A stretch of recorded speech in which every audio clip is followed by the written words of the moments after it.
Thank you for introduction. This is joint work with Raphaël Herbin, Cindy Guichard, Jérôme Drognoux, Thierry Galouette, and I'm going to present gradient discretizations, tool and applications. Let us first enjoy poems with P-Laplace problems. I consider a domain omega, which is open-bounded connected. P is a real value between 1 and plus infinity. Small r and capital R are two functions which correspond to the data. And P prime is P over P minus 1, that is 1 over P plus 1 over P prime equal to 1. So I consider the P-Laplace problem, which is written in its strong sense under homogeneous Dirichlet boundary conditions this way.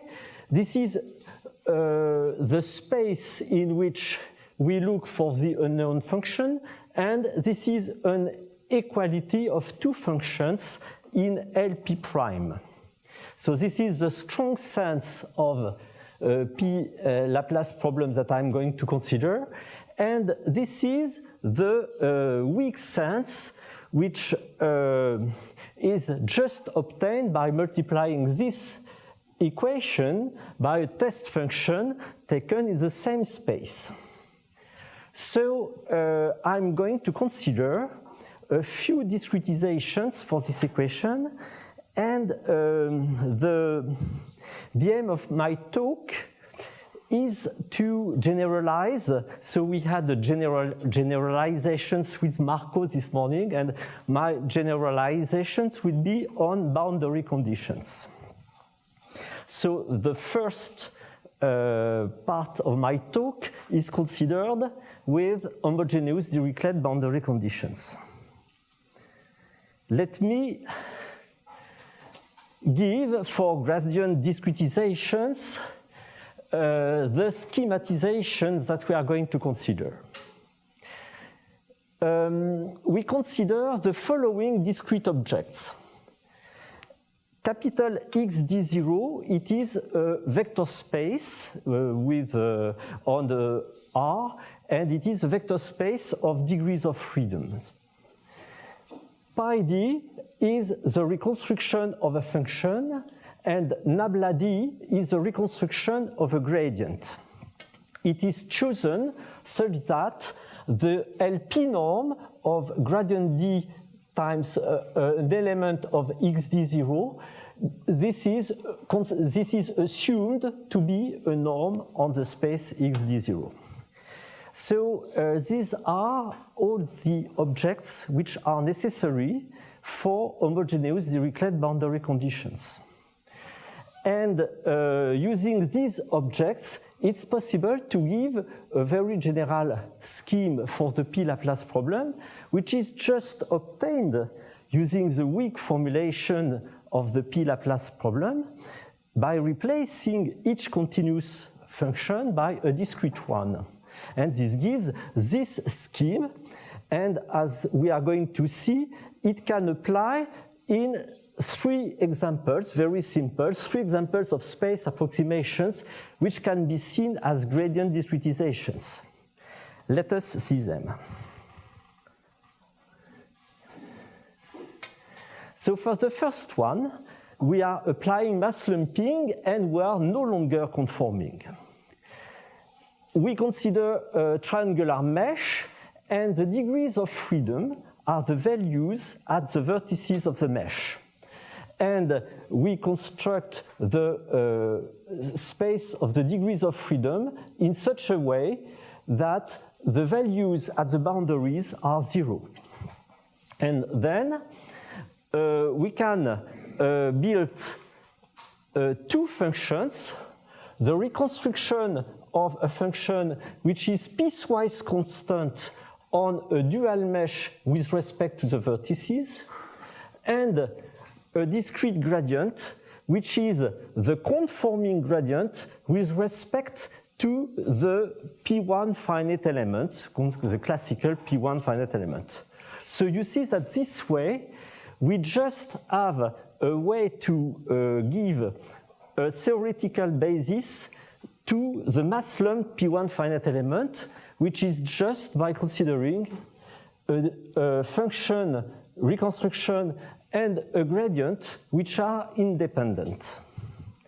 Let us consider now a second example. This example is done using meshes which are much more regular because we consider grid blocks which are rectangular. And then the space XD0 that we are going to consider is the space of all families of values, UK, which are values at the center of the grid blocks, and U sigma, which are values at the center of the faces of the mesh. And then, using this collection of values, we are going to reconstruct two functions. One function, which is a reconstruction of the function, it is piecewise constant in each rectangle. And a second function, which is a reconstruction of the gradient, it is piecewise constant in each fourth of a grid block, just considering the finite differences, this value minus this one, divided by the distance between this point and this point. And this is the approximation of the x component. And the second function, which is the approximation of the y component, which is the difference of this value and this one, divided by the distance. And then, using such reconstructions, we get exactly a 5-point finite difference scheme in the case where p is equal to 2. And this example is interesting because it shows that the framework that we are considering goes beyond the class of non-conforming finite elements, because in non-conforming finite elements, you have a function UH, and you have a broken gradient of UH, which starts from UH. And here, you see that you cannot reconstruct gradient, discrete gradient of U from the value of the reconstruction of the function, since this value only involves the values at the center of the grid blocks, whereas the discrete gradient involves the values at the faces. So you see that there is a complete independence between the reconstruction of the function and the reconstruction of the gradient. And my third example will be discontinuous Galerkin, but discontinuous Galerkin seen in a way such that the stabilization is inside the discrete gradient. How can we do that? I'm going to consider the example of average discontinuous Galerkin gradient discretization. This example is defined in the following way. First, we consider the set VH, the space VH of functions whose restriction to each grid block are in P1. And then we consider a basis of VH, and we consider for XD0 the component of any function on this basis. So if we consider an element of XD0, this quantity, sum over I of ui psi I, is an element of VH, that is, a function which is piecewise constant in P1. And then we construct a discrete gradient in such a way that it includes the stabilization. That is, the scheme will be written just using PDU and nabla du, and no further stabilization will be needed. How do we build nabla du? Nabla du is built in any grid block in the following way. So just a comment on the grid block.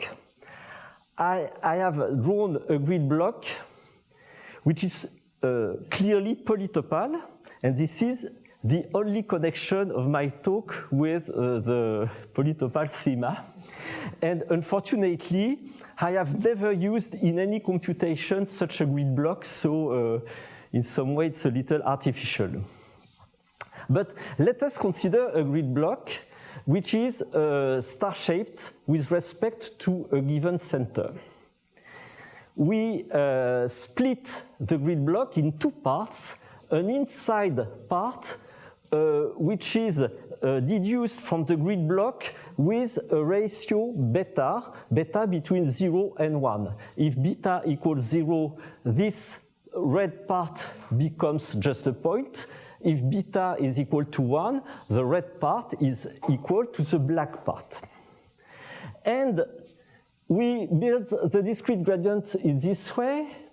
Inside the red part, the discrete gradient is just the gradient of a piecewise affine function. So this is the standard broken gradient.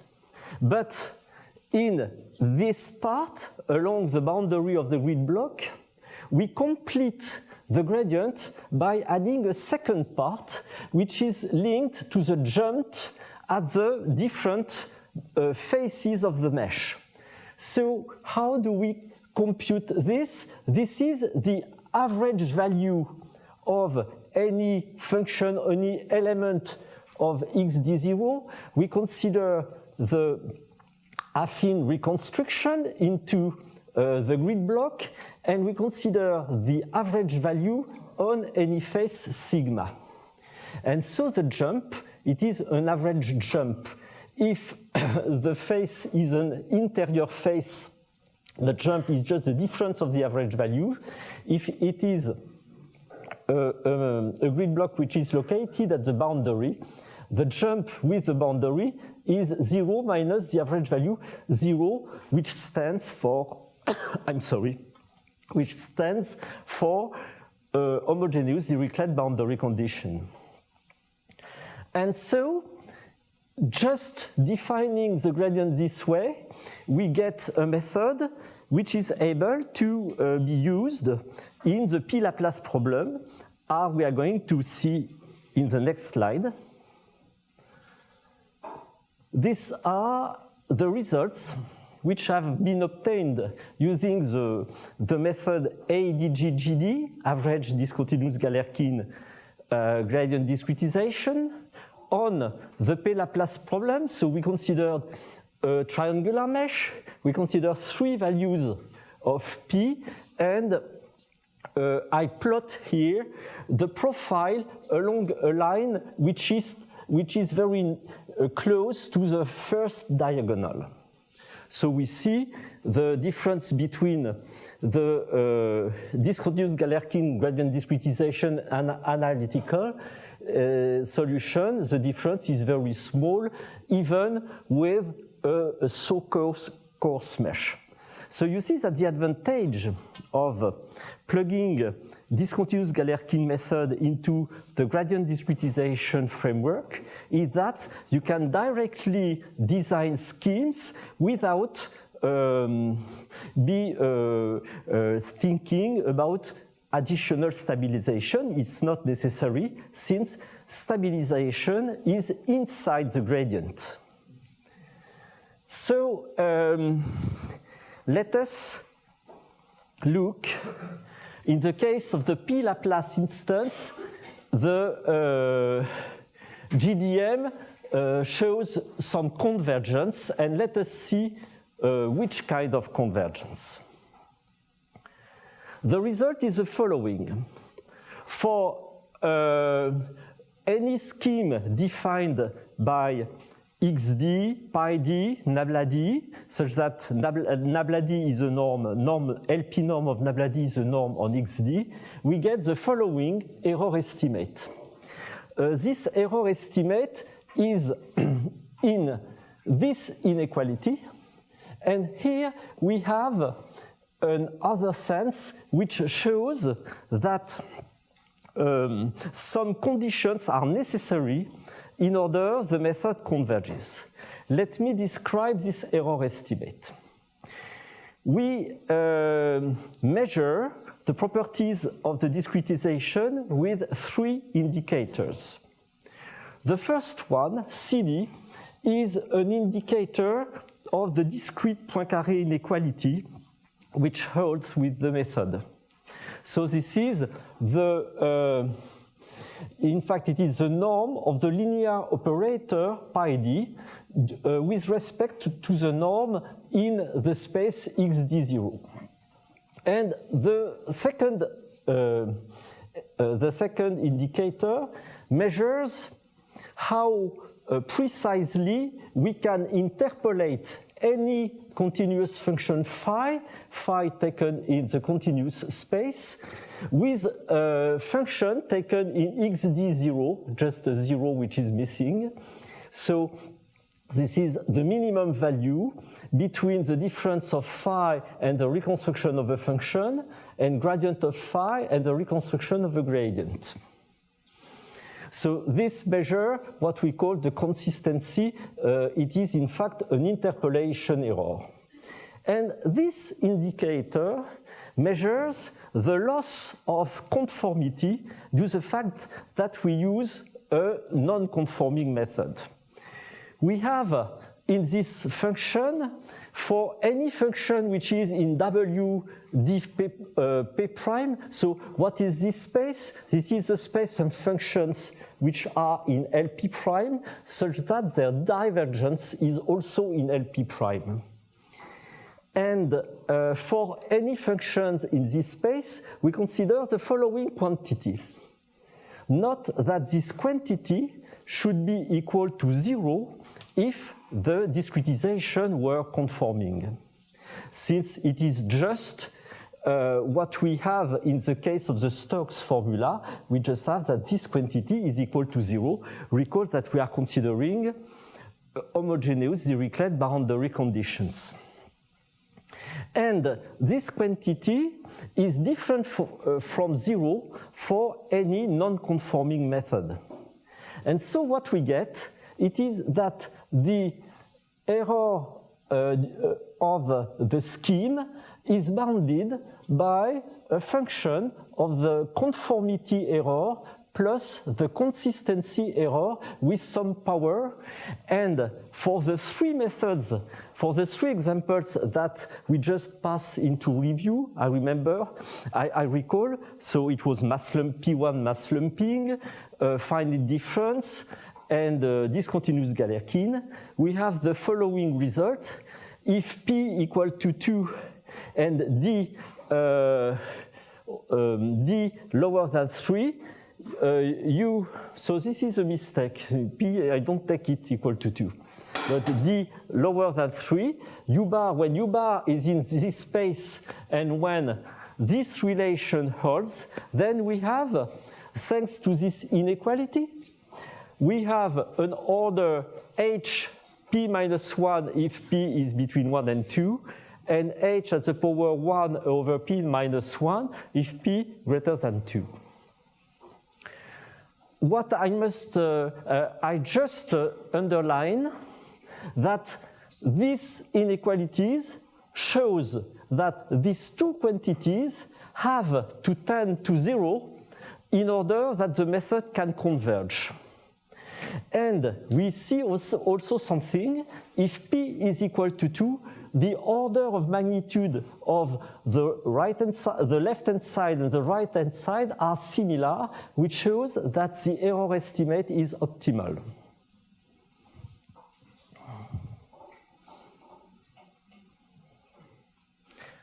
So let us now gather the properties which are satisfied by the gradient discretization method in the three examples that we have passed into review, we get that the discrete Poincaré constant remains bounded independently on the size of the mesh, which have that for any phi in W0, the interpolation consistency tends to 0, and we also have that the conformity error tends to 0, which means that these methods are such that the conformity defect tends to 0 at the limit.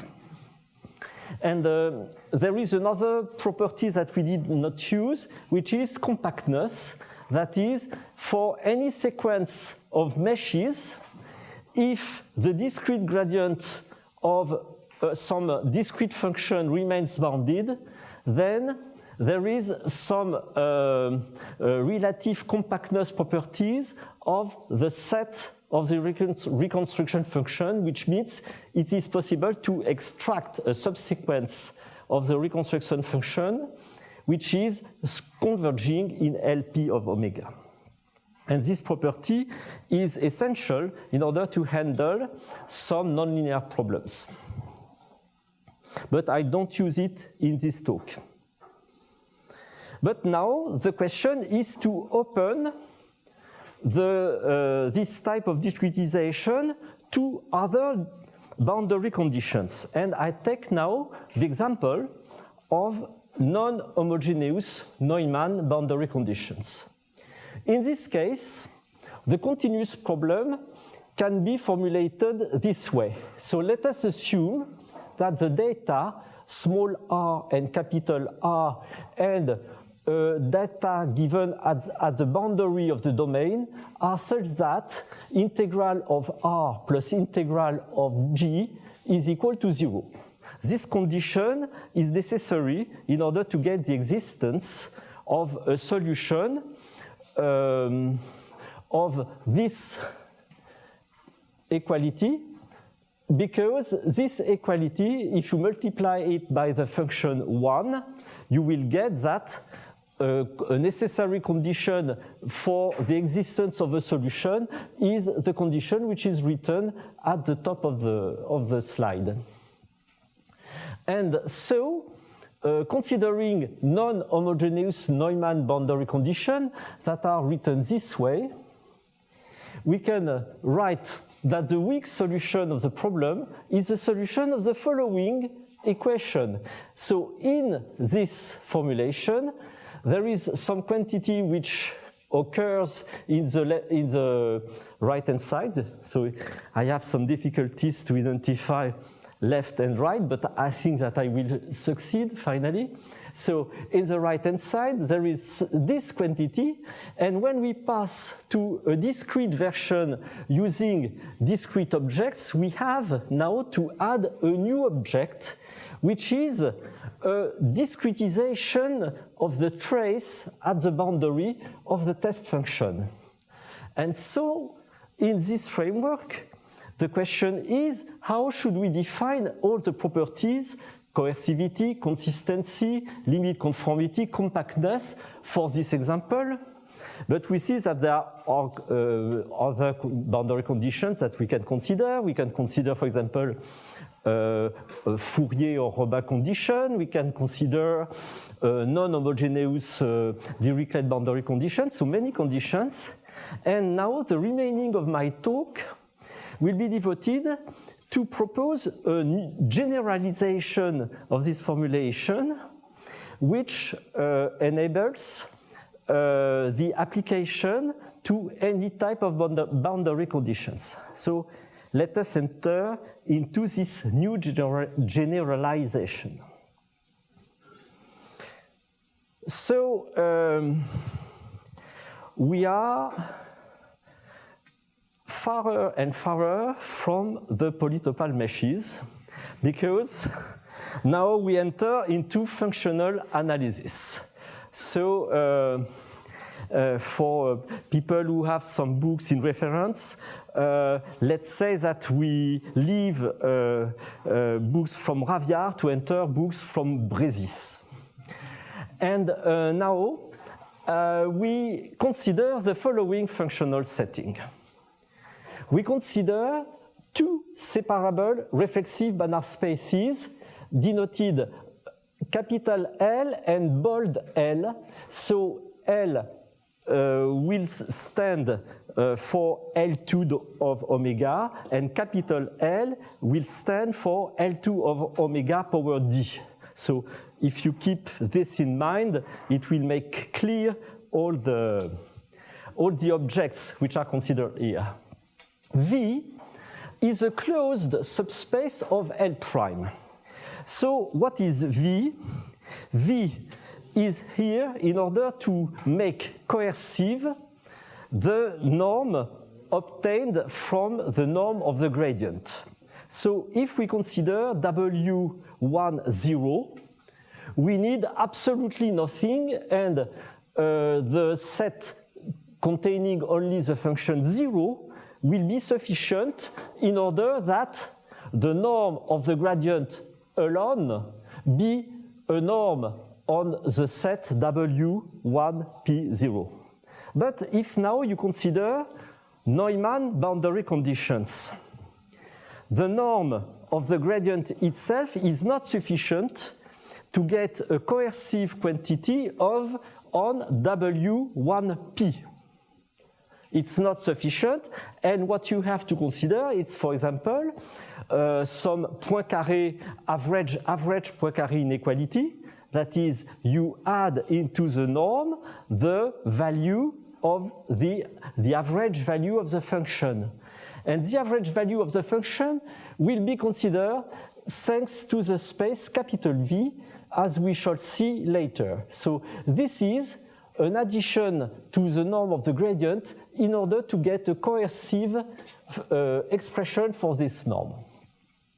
So then we now consider the space WD. The space WD stands for HDiv. So WG stands for W1P, and WD stands for WDiv, that is, vector functions whose divergence is in some space. And so WD is defined by the functions which are in the dual space of bold L, such that there exists a function which satisfies the Stokes formula. And that is function which admits some divergence as a function. So this is the meaning of the abstract objects which are here, and with these abstract objects we have the following relations, which is the abstract formulation of the Stokes formula. And now, just a remark for the specialist of functional analysis. The fact that this quantity be controlling the norm into L is equivalent to the fact that the range of the operator D plus V is equal to the dual space of L. So this equality is quite complicated, and I don't comment it moreover. And now, since we have our continuous setting, we can consider the discrete setting, which is by defining a discrete space, which is the space of the degrees of freedom, a linear mapping, which is the equivalent of the reconstruction of a function, and a second linear mapping, which is the equivalent of the reconstruction of a gradient. But here you have no gradient, no function in the standard space, everything is abstract. But nevertheless, it's possible to consider these objects and then make the assumption that this expression is a norm on XD. So you see naturally that this expression and these bands are related together.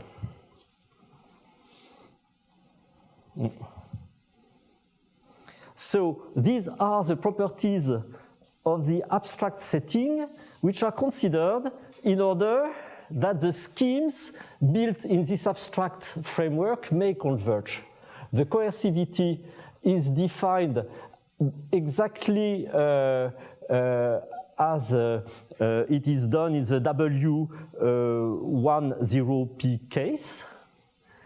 The consistency error is just measured exactly in the same way. It's the distance between any function of the space WG with the reconstruction of a function and the reconstruction of a gradient.